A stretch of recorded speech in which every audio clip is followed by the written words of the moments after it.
Telugu Desam party అధినేత Nara Chandrababu Naidu arrest ముమ్మాటికి కక్ష సాధింపు చర్య అని జనసేన నేతలు అన్నారు. ఉమ్మడి తూర్పు గోదావరి జిల్లాకు చెందిన జనసేన నాయకులు పలు నియోజకవర్గాల ఇన్ఛార్జీలు నారా బ్రాహ్మణిని కలిసి సంఘీభావం తెలిపారు. పార్టీ జిల్లా అధ్యక్షులు కంద్ర దుర్గేష్ నేతృత్వంలో వచ్చిన ఇన్ఛార్జీలు నేతలు నారా బ్రాహ్మణిని కలిసి తమ మద్దతు ప్రకటించారు. రాష్ట్రంలో పరిస్థితులు రోజురోజుకు దిగజారుతున్నాయని, రాక్షస పాలనపై ఉమ్మడి పోరాటం చేయాలని వారన్నారు.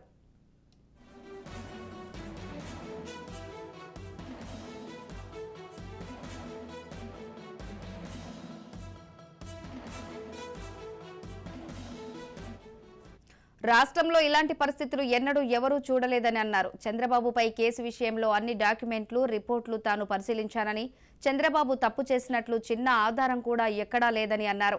రాజకీయ కక్ష తప్ప ఈ కేసు మరొకటి కాదని ఆమె అభిప్రాయపడ్డారు. ఈ స్థాయి విద్వేష రాజకీయాలు ఎప్పుడూ లేవని బ్రహ్మణి ఆవేదన వ్యక్తం చేశారు. రాష్ట్రంలో యువతకు ఉద్యోగాలు లేవని, గంజాయి, డ్రగ్స్ మాత్రమే ఉన్నాయని బ్రహ్మణి అన్నారు. తెలుగుదేశం, జనసేన రెండు పార్టీల నుంచి సమన్వయ కమిటీ ఏర్పాటుపై లోకేష్ చర్చిస్తున్నారని తనను కలిసిన జనసేన నేతలకు ఆమె తెలిపారు. ప్రజాస్వామ్య పరిరక్షణకు రెండు పార్టీలు అన్నదమ్ముల్లా కలిసి పోరాడాలన్న బ్రాహ్మణి స్వయంగా వచ్చి సంఘీభావం తెలిపిన జనసేన నేతలకు అండగా నిలబడుతున్న పార్టీ కార్యకర్తలకు ధన్యవాదాలు తెలిపారు.